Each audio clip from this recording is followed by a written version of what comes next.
मंच की दाहिनी ओर भी और मंच के सामने भी इतनी भीड़ यहाँ पर मैं देख रहा हूँ, जहाँ तक नजर जा रही है। शायद यहाँ छाया होती तो कोई और कहाँ तक आप भरे। मैं पूरा देख रहा हूँ, हेलीपैड से लेकर के यहाँ तक सब खचाखच भरा हुआ है। इसलिए आज मैं आप सब लोगों से अपील करने के लिए आया हूँ, 23 तारीख को भी ईवीएम मशीन ऐसे खचाखच भरी रहनी चाहिए,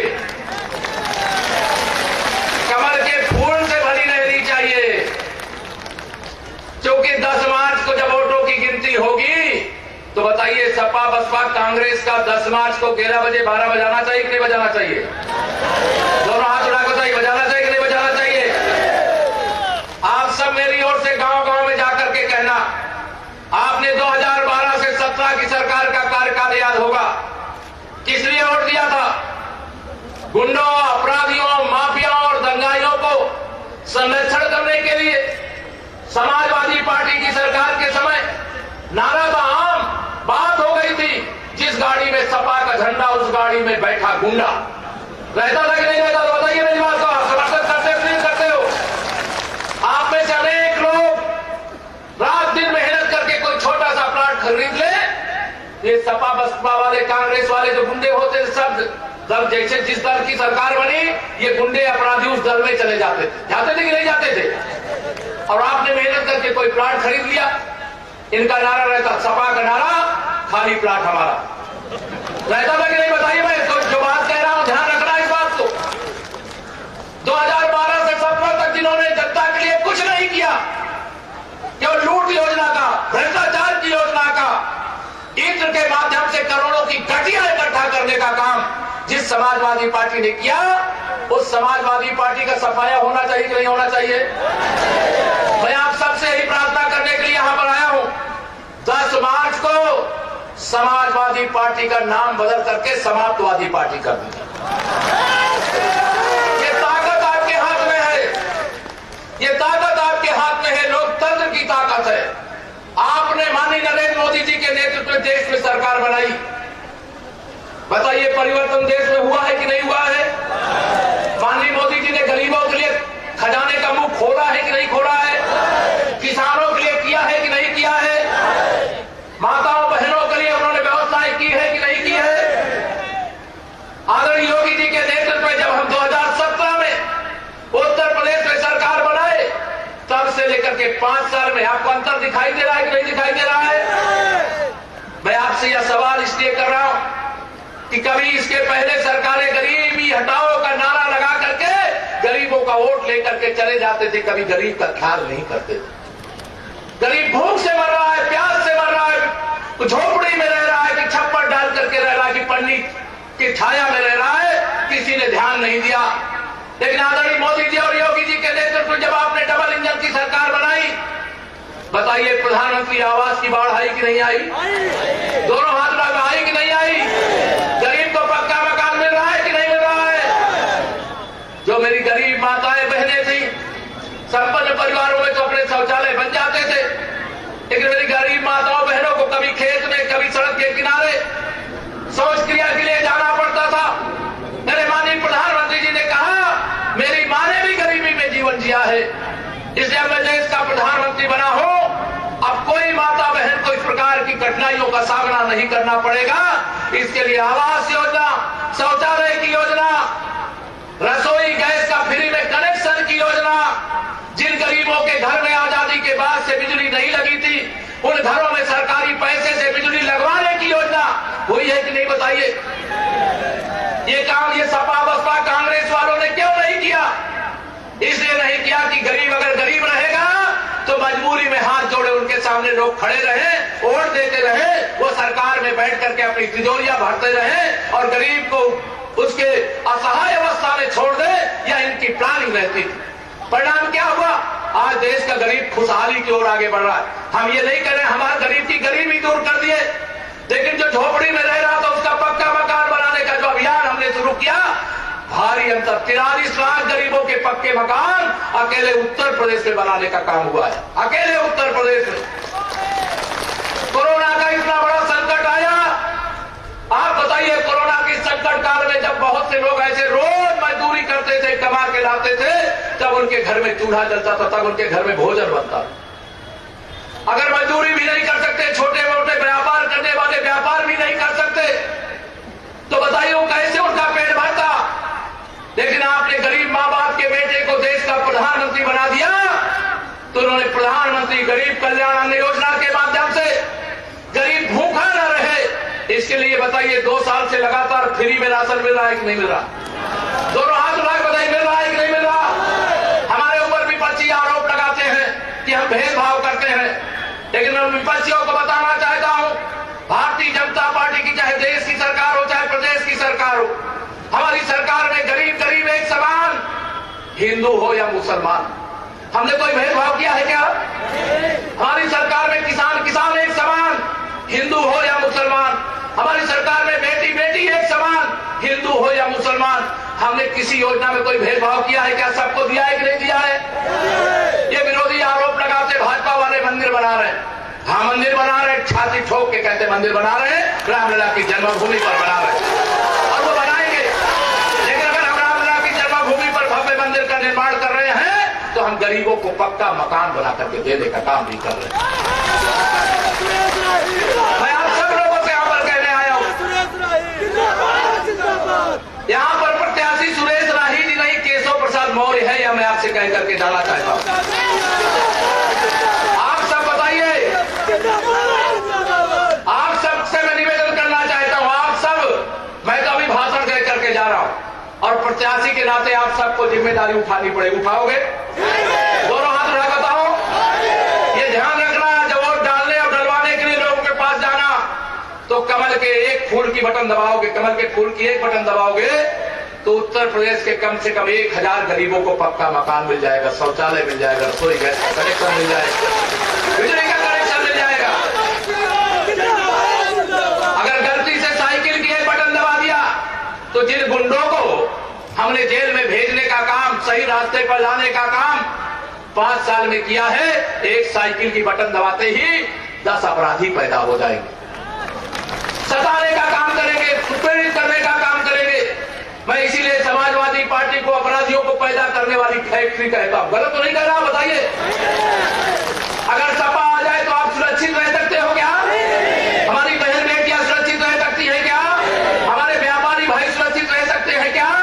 मेरा नौजवान जो रात दिन मेहनत करके पढ़ाई करता है, प्रतियोगी परीक्षाओं का हिस्सा बनता है, वह प्रतियोगी परीक्षा में हमारी सरकार ने 4.5 लाख से ज्यादा नौकरियां दी, किसी को 1 रुपया रिश्वत देने की जरूरत नहीं पड़ी।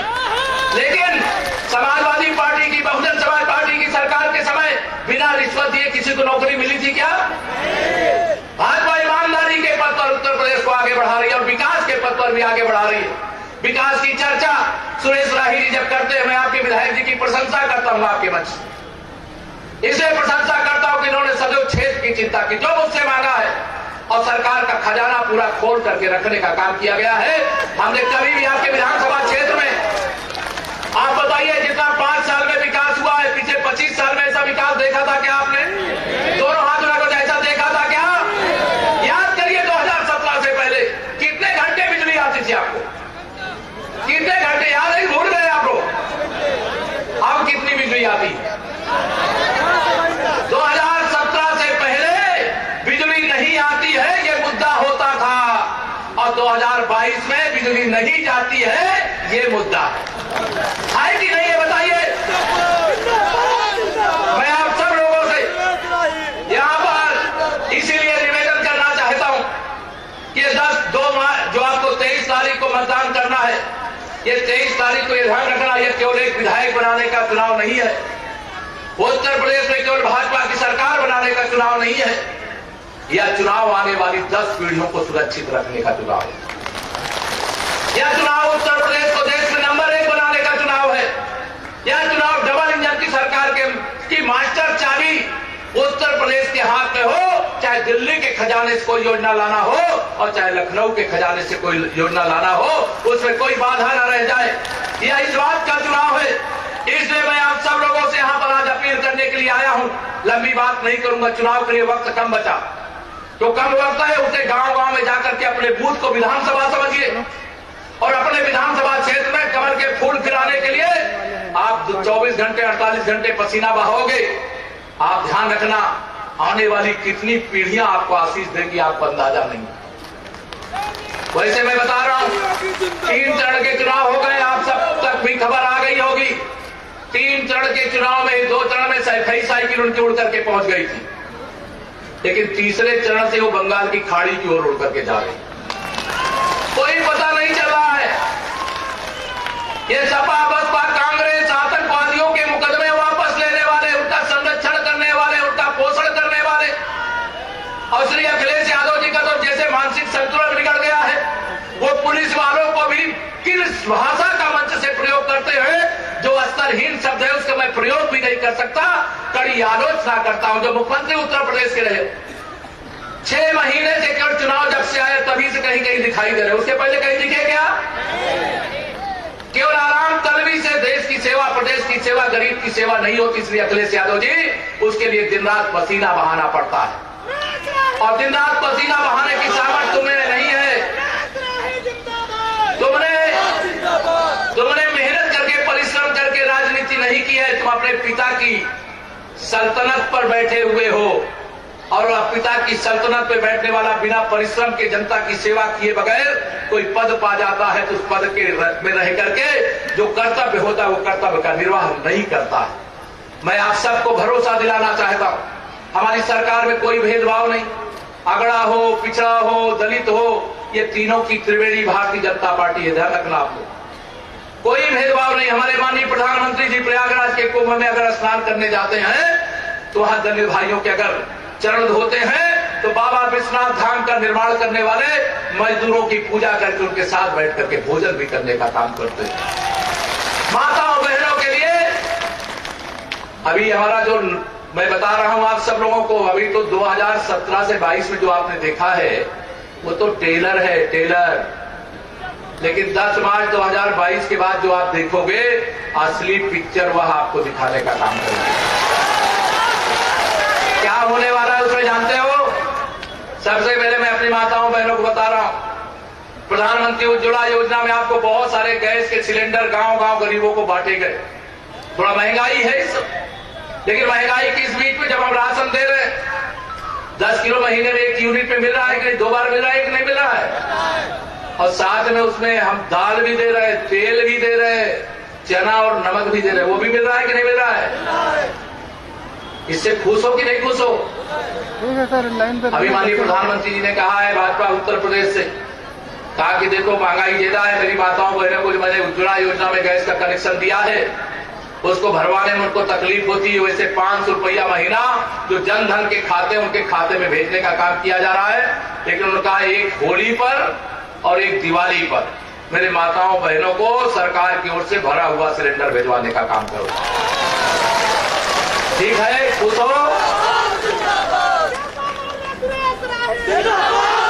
बहुत सारे लोगों का अपना निजी नलकूप होगा सिंचाई के लिए, है कि नहीं? नलकूप है किसी के पास सिंचाई के लिए?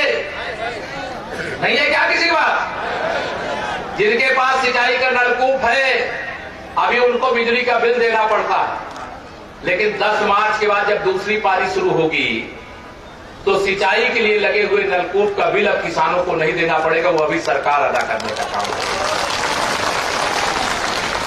जो मेरे बुजुर्ग हैं जिनको वृद्धावस्था पेंशन मिलती है, जो मेरे दिव्यांग भाई बहन है जिनको दिव्यांग पेंशन मिलती है, जो मेरी विधवा माताएं बहनें जिनको विधवा पेंशन मिलती है, सपा सरकार के समय 300 रुपया महीना मिलती थी, हमारी सरकार ने उसे 1000 रुपया महीना बढ़ा करके किया है।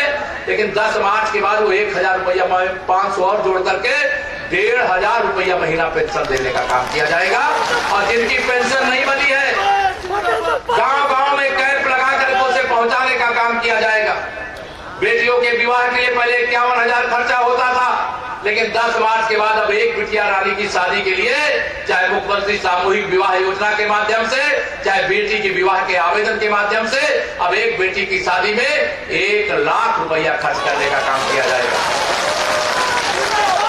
और ये ध्यान रखना, ये पैसा कोई हम नोट अलग से नहीं छाप रहे हैं। हम जो भ्रष्टाचार करते थे माननीय प्रधानमंत्री जी ने रोक दिया। उन्होंने कहा न खाऊंगा न खाने दूंगा, और जिसने खाया है उसको भी निकाल करके गरीबों किसानों के चरणों में डाल दूंगा। बताइए किसान भाइयों, आपको एक साल में 2-2 हजार की माध्यम से 6,000 मिलता है कि नहीं मिलता है? जोर से बताओ, मिलता है कि नहीं मिलता है? ये सब विरोधी जितने सरकार में जब थे, कभी आपको 1 रुपया भी भेजते थे क्या आपके खाते में? इनका नारा रहता था कि अगर 100 रुपया दो तो पहले 85 अपने खाते में रखो। करते थे कि नहीं करते थे? तमाम बुजुर्ग होंगे, मेरे पत्रकार मित्र होंगे, उस समय की सरकारें कहती थी 1 रुपया में से 85 पैसा एक तरफ चला जाता है, यानी उनके बेईमानों के पास चला जाता है, और 15 पैसा केवल जरूरतमंद गरीबों के पास जाता था। लेकिन भाजपा की सरकार में माननीय प्रधानमंत्री जी दिल्ली से एक बटन दबाते हैं, मेरे किसानों के खाते में सीधा 2-2 हजार रुपया की किस्त पहुंच रही है। पहुंचती है कि नहीं पहुंचती है? अभी बहुत सारी काम बाकी है, वह सारा काम हम आगे करेंगे। लेकिन आप सब लोगों से यह निवेदन करके जा रहा हूं कि अगर भारतीय जनता पार्टी ने सबके लिए काम किया है तो सबका आशीर्वाद हमें मिलना चाहिए। मिलना चाहिए कि नहीं मिलना चाहिए?